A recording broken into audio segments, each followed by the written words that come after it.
Good afternoon, everybody. Todd Costello here from RE/MAX Center Realty. Just wanted to report back on some market updates and a little COVID-19 update, how it's affecting the market. It is Wednesday, July 8th, and as always, you can follow me at toddcostello.com on the web. My cell number's on there, email address, and you can reach out to me with any specific questions that way.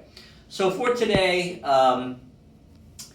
in the email you got, after you watch the video, you go back to the original email. I want to cover the content of that email first.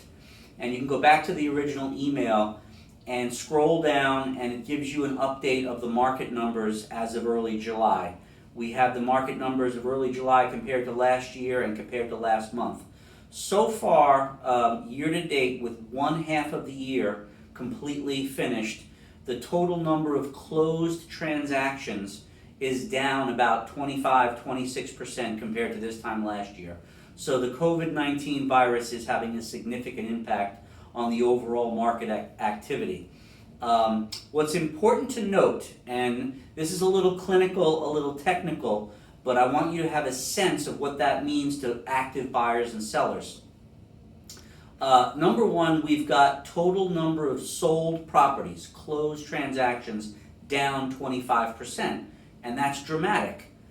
Yet, when we look at the marketplace, as far as active buyers and sellers and the direction of property values, we really want to compare not just year to date, but we want to compare current active buyers, the number of active buyers, to the number of active sellers.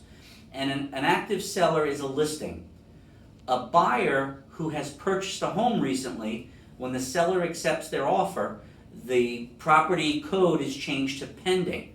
So to me, an active listing is a seller, and a pending property, a property is under contract, secured a buyer. So that gives us a sense of the current conditions. And while the market is down 26% in closed transactions, I'm not seeing that equate to any dramatic changes in pricing and value, because we have a balance, and we've talked about this before. I'm always monitoring the balance between buyers and sellers.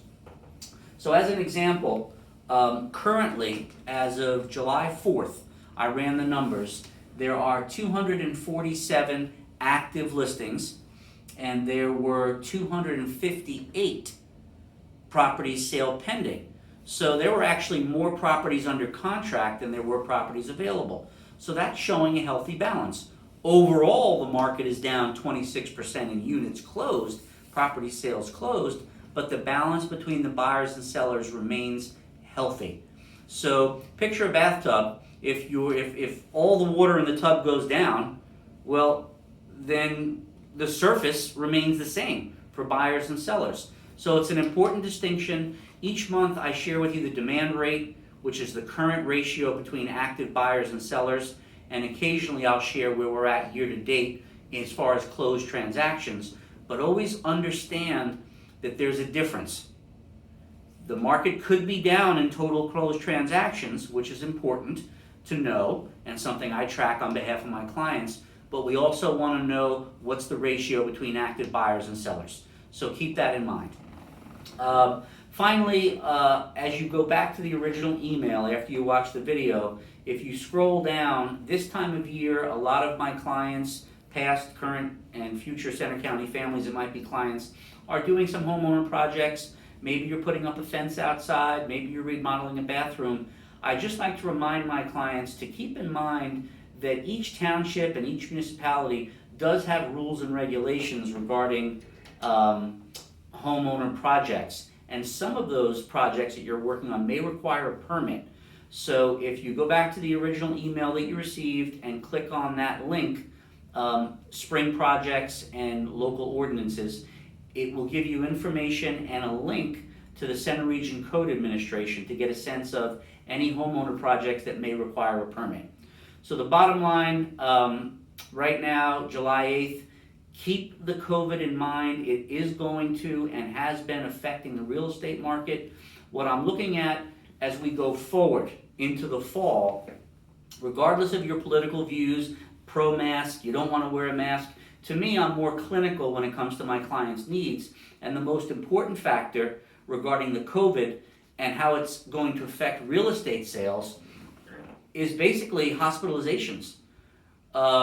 If the number of cases in Center County sees a spike when the Penn State students return, how is that going to affect the local caregivers, the hospitals, the emergency responders?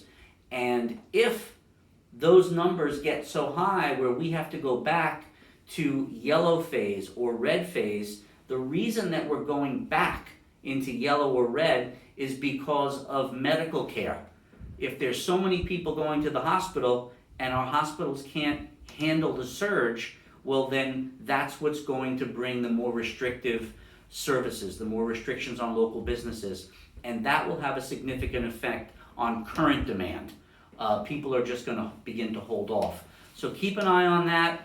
In the meantime, wash your hands, wear your mask, stay healthy, and I'll see you next time.